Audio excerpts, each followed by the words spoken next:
എന്താ നിങ്ങൾ ഈ പറയണേ? വെറുതെ നോക്കിയിരുന്ന് ലോകത്തുള്ള ആൾക്കാരുടെ മുഴുവൻ അസുഖം മാറിയത് കേൾക്കാൻ നേരത്ത് ഞെട്ടിപ്പോന്നല്ലാതെ വേറെ എന്താ പറയണ? ആയിരക്കണക്കിന് ആളുകളാണ് വന്നു പോകുന്നത്. കേരളത്തിലുണ്ടല്ല ഇതുപോലൊരു സ്ഥലം വേറെ ഉണ്ടാവില്ല കേട്ടോ. എന്ത് അസുഖമായാലുണ്ടല്ല നിമിഷ നേരം കൊണ്ടാണ് ഇവിടെ മാറിപ്പോകുന്നത്. ആളുകളുടെ അഭിപ്രായം ഒന്ന് കേട്ടോ നോക്കട്ടോ. സർജറി കഴിഞ്ഞതാ 2 വർഷം കഴിഞ്ഞ പിന്നും വന്ന് അത് കഴിഞ്ഞു ഇപ്പൊ 1.5 വർഷമായി. ഇപ്പം വേദന കൊണ്ട് സഹിച്ചുകൂടാണ്ട് എല്ലായിടത്തിലും പോയി, മണിപ്പാലിൽ പോയി, തിരുവനന്തപുരം പോയി, ബാംഗ്ലൂരിൽ പോയി, ലാസ്റ്റ് ഇവിടെ വന്നതാ. ഇവിടെ വന്നേരപ്പോ വെള്ളവും കുടിക്കുക, മോവും കഴുകുക ഒക്കെ ചെയ്യുക, കിടന്ന് ഉറങ്ങുകയും ചെയ്യല്ല, സമാധാനം. മരുന്നൊക്കെ നിർത്തി.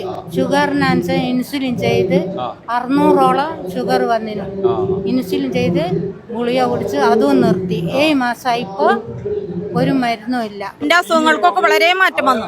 ഞാൻ പറഞ്ഞില്ലേ, പെയിനൊക്കെ, നീരുണ്ടായിരുന്നു, കാലുമൊക്കെ ഭയങ്കര നീരുണ്ടായിരുന്നു. നീരിന് മാറ്റം വന്നു, വേദനകൾക്ക് മാറ്റം വന്നു, എല്ലാത്തിനും മാറ്റം വന്നിട്ടുണ്ട്. പൈസ കാര്യത്തിൽ വളരെ കുറവാണല്ലോ. മാത്രമല്ല ഗുളിക കഴിക്കും വേണ്ട. ഒരു ഗുളിയും കഴിക്കാതെ തന്നെ ഇത്രയധികം മാറ്റങ്ങൾ വരുന്നു എന്ന് പറയുന്നത് വളരെ അത്ഭുതകരമായ ഒരു കാര്യമായിട്ടാണ് തോന്നുന്നത്. ആഴ്ചയിലും ആയിരക്കണക്കിന് പേരാണ് ഇവിടെ മാറിപ്പോകുന്നത്. യൂട്രസില് ഫുള്ള് മുഴയായിരുന്നു. വടകര മുതൽ എറണാകുളം വരെ കാണിച്ചു. ഞാൻ അന്നേരമാണ് എൻ്റെ മരുമകന് എന്നെ ഇവിടെ കൊണ്ടുവരുന്നത്. പിന്നെ ഭയങ്കര ബ്ലീഡിങ് ആയിരുന്നു. എല്ലാവരും പറഞ്ഞു യൂട്രസ് എടുക്കണം, മുഴകൾ കംപ്ലീറ്റ് എടുക്കണം. 3 പ്രാവശ്യം എനിക്ക് ഡേറ്റ് തന്നു. പക്ഷെ ഓരോ കാരണവശാലും അത് പോണ്ടെങ്കിൽ ബ്ലീഡിങ് എന്ന് പറഞ്ഞാൽ വല്ലാത്തൊരു ബ്ലീഡിങ്. അതെല്ലാം മാറി. ഒരുപാട് മുഴകളുള്ളത് അത് ചെറുതായി ഇപ്പം പൂർണ്ണമായി മുഴുവൻ മാറി. എന്റെ ഭർത്താവിന്റെ കണ്ണിന് വേണ്ടിയിട്ടാണ് ഞങ്ങൾ ആദ്യം ട്രീറ്റ്മെന്റിൽ വരുന്നത്. ഈ ട്രീറ്റ്മെന്റിൽ കൂടെ ഒരു ഓപ്പറേഷൻ വരെ നമുക്ക് വേണ്ടാന്ന് വെക്കാൻ പറ്റിയിട്ടുണ്ട്. ആയിരക്കണക്കിന് ആളുകൾ ഇവിടെ തേടിയെത്താൻ കാരണമുണ്ടല്ല ഈ നിൽക്കുന്ന വ്യക്തിയുണ്ടോ. നിസാർ 33 എന്ന് പറയുന്ന ഹീലറാണ്. ഇതുപോലെ ചികിത്സ എന്റെ ചരിത്രത്തിൽ ഞാൻ കണ്ടിട്ടില്ല. എന്താ ഈ ഒരു ചികിത്സയുടെ പ്രത്യേകത? എങ്ങനെയാണ് ചികിത്സിക്കണേ? ഇത് എനർജി ബേസ് ചെയ്തുള്ള ട്രീറ്റ്മെന്റ് ആണ്. ഏതൊരു ചികിത്സയിലും ഒരു മരുന്ന് കഴിച്ചെന്ന് വെച്ചാൽ, ഒരു പാരസെറ്റമോൾ കഴിച്ചെന്ന് വെച്ചാൽ, ആ പാരസെറ്റമോളിൽ ഒരു എനർജി ഉണ്ട്. ആ എനർജിയാണ് രോഗത്തെ മാറ്റുന്നത്. എന്ന് പറഞ്ഞ പോലെ ഇപ്പൊ ട്യൂബ് കത്തുന്നതും ഫാൻ കറങ്ങുന്നതൊക്കെ ഒരു എനർജി കൊണ്ടാണ്. അതിന്റെ പേരാണ് നമ്മൾ കറണ്ട് എന്ന് പറയുന്നത്. എന്ന് പറഞ്ഞ പോലെ മനുഷ്യ ശരീരത്തിൽ കറണ്ട് പാസ് ചെയ്യുന്ന 12ഓളം ചാനലുകളുണ്ട്. ആ ചാനലുകളിൽ ഉണ്ടാവുന്ന ഏറ്റക്കുറച്ചിലുകളാണ് രോഗമെന്നും അതിനെ ബാലൻസ് ചെയ്താൽ രോഗം മാറുന്നതാണ് നമ്മുടെ സയൻസ്. ഒരു മരുന്നും വേണ്ട, ഒരു ടെസ്റ്റും വേണ്ട, രോഗം പറയണ്ട. ഇത് അക്യുപഞ്ചറിനെ ബേസ് ചെയ്തിട്ടുള്ള ഒരു ട്രീറ്റ്മെന്റ് ആണ്. അക്യുപഞ്ചറിൽ മെറ്റീരിയൽ കൊണ്ട് ചികിത്സിക്കുന്ന ചികിത്സകളുണ്ട്, മെറ്റീരിയൽ ഇല്ലാതെ ചികിത്സിക്കുന്ന ചികിത്സയാണ്. അത് ഇന്റർനാഷണൽ ലെവലില് ചൈനയിലൊക്കെ മെറ്റീരിയൽ ഇല്ലാതെ ചെയ്യുന്നവരുണ്ട്. ഇന്ത്യയിൽ തന്നെ ചില ഫസൽ മുഹമ്മദ് സാറിനെ പോലുള്ള കുറെ ആളുകൾ ചൈനയിൽ മെറ്റീരിയൽ ഇല്ലാതെ ചെയ്തിരുന്നു. അതിന്റെ ഒരു സിസ്റ്റത്തിന്റെ ബേസ് ചെയ്താണ് നമ്മൾ പോകുന്നത്. എല്ലാ രോഗവും വരുന്നത് എനർജിയുടെ ഏറ്റക്കുറച്ചിലുകൊണ്ടാണ്. അതിപ്പോ ഈ മോഡേൺ സയൻസ് പറയുന്ന, അല്ലെങ്കിൽ നമ്മളിപ്പം പൊതുവിൽ കേൾക്കുന്ന ക്യാൻസർ ആയാലും ഹാർട്ട് അറ്റാക്ക് ആയാലും ഏത് രോഗമായാലും ആ രോഗമെല്ലാം രോഗങ്ങളുടെ പേരുകളല്ല പ്രാധാന്യം. അത് ഉണ്ടാകാനുള്ള എന്തോ ഒരു കാരണം ഉണ്ടാവും. ആ കാരണത്തെ മാറ്റിയ രോഗം മാറുന്നതാണ് എല്ലാ സയൻസും അംഗീകരിക്കുന്നത്. റൂട്ട് കോസിനെ ചികിത്സിച്ചാൽ എന്ത് ചെയ്യും? ഏത് രോഗവും മാറും. റൂട്ട് കോസിനെ ചികിത്സിക്കുക എന്ന് പറയുമ്പോൾ ആ റൂട്ട് കോസ് കണ്ടെത്തുക എന്നുള്ള സംഭവം വലിയ ടാസ്ക് തന്നെയാണ്. അതിൽ എനർജി ബേസ് ചെയ്ത് വരുമ്പോൾ ആ മനുഷ്യ ശരീരത്തിലെ ആ എനർജി, ഇപ്പൊ കറണ്ട് വന്നാൽ നേരത്തെ ഞാൻ പറഞ്ഞു ലൈറ്റ് കത്തും. അപ്പൊ എന്റെ ലൈറ്റ് ആയ ലിവറിന്റെ പ്രശ്നം, ഹാർട്ടിന്റെ പ്രശ്നം, കിഡ്നിയുടെ പ്രശ്നം ഉണ്ടെങ്കിൽ എനിക്ക് അവിടെ കറണ്ട് എത്തിയാൽ മതി. അവിടുത്തെ പ്രശ്നം പരിഹരിക്കാൻ ആ കറണ്ട് കിട്ടാത്തതാണ് പ്രശ്നം. ആ കറണ്ട് സപ്ലൈ ചെയ്യലാണ് നമ്മൾ ഉദ്ദേശം.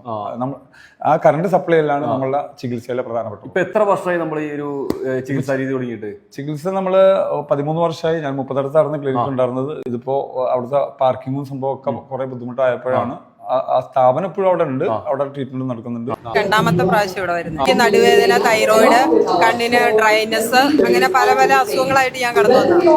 ഇപ്പൊ ഞാൻ എന്റെ ആരോഗ്യം വീണ്ടെടുത്തു. നല്ല ആരോഗ്യവതിയായിട്ടിരിക്കുന്നു. പിന്നെ കിഡ്നി സ്റ്റോൺ ഉണ്ട്, ലിവർ ഫാറ്റ് ഉണ്ട്, ഷുഗറൊക്കെ ഭയങ്കര ഹൈ ആയിരുന്നു.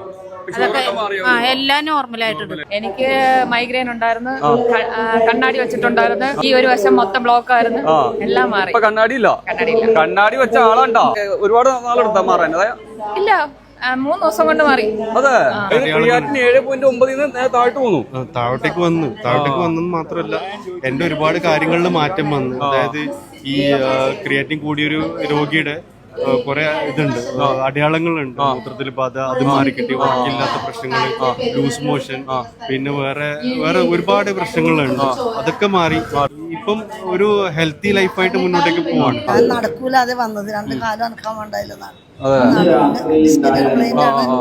ഓപ്പറേഷൻ കഴിഞ്ഞാണ് വീണ്ടും ചെയ്യണമെന്ന് പറഞ്ഞിട്ട് 2 മുട്ടും ചെയ്യണം, നടുവും ചെയ്യണം എന്ന് പറഞ്ഞാൽ കിടപ്പ് പോലെ ആയിരുന്നു. എടുക്കാൻ പറ്റാതെ വണ്ടി കയറ്റി തന്നെ എടുത്ത് കയറ്റണം, ഇറക്കണം. ഇപ്പൊ ഒറ്റക്ക് കൂട്ടാളുണ്ട്.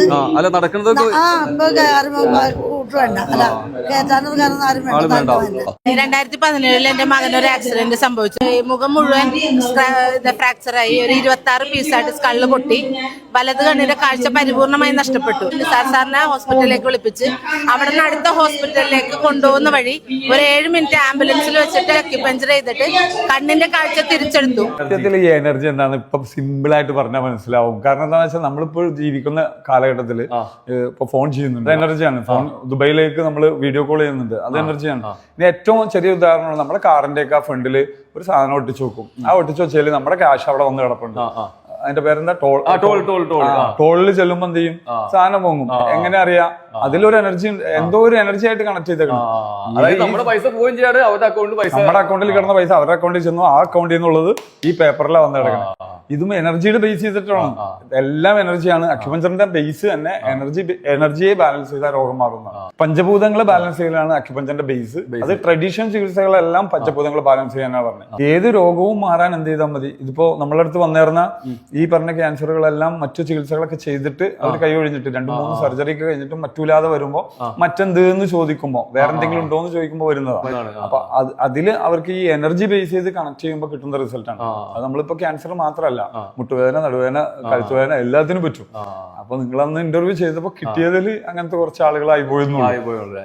വിളിക്കാൻ നമ്പർ ഉണ്ട്, പക്ഷെ വിളിച്ചാല് പൊതുവില് ബുദ്ധിമുട്ടാണ്. കാരണം കുറെ ആളുകൾ വിളിക്കുമ്പോൾ അതിന് റിപ്ലൈ ചെയ്യലും ബുദ്ധിമുട്ടാണ്. അപ്പൊ തന്നെ നമ്മളത് ഓട്ടോമാറ്റിക് കോളിലൊക്കെ കിടക്കണേ, ഓട്ടോമാറ്റിക് ആയിട്ട് അതിൽ റിപ്ലൈ ഉണ്ടാവും. ആ റിപ്ലൈ ഒന്ന് ഫോളോ ചെയ്ത് കഴിഞ്ഞാൽ വാട്സപ്പിൽ ഹായ് അയച്ചാൽ അതിന്റെ ഒരു വാട്സ്ആപ്പ് ചാനലുണ്ട്, ആ ചാനലിൽ ഡീറ്റെയിൽ എല്ലാം പറഞ്ഞിട്ടുണ്ടാവും. അതനുസരിച്ചിട്ട് വരാവുള്ളൂ. അപ്പൊ നിലവിൽ നിൽക്കണതേ നമ്മുടെ പെരുമ്പാവൂർ ആലുവ പ്രൈവറ്റ് റൂട്ടിലെ തണ്ടേക്കാടാണ്. ഇവിടെ NYL ഹീലിംഗ് എന്ന് പറഞ്ഞൊരു സ്ഥാപനം സ്റ്റാർട്ട് ചെയ്തിട്ടുണ്ട്. ഇത് ആലുവ 30 വർഷങ്ങളായിട്ട് പ്രവർത്തിച്ചിരിക്കുന്ന സ്ഥാപനം ഉണ്ടോ. അപ്പൊ സാറിന് അറിയാവുന്നവര് എന്തായാലും നിങ്ങളുടെ അഭിപ്രായങ്ങൾ കമന്റ് ചെയ്യണം. ഇവിടെ വന്നേക്കണവര് വന്നിട്ട് അനുഭവങ്ങൾ എന്താണെന്നുള്ളത് അതും അഭിപ്രായം കമന്റ് ചെയ്തേക്കണം.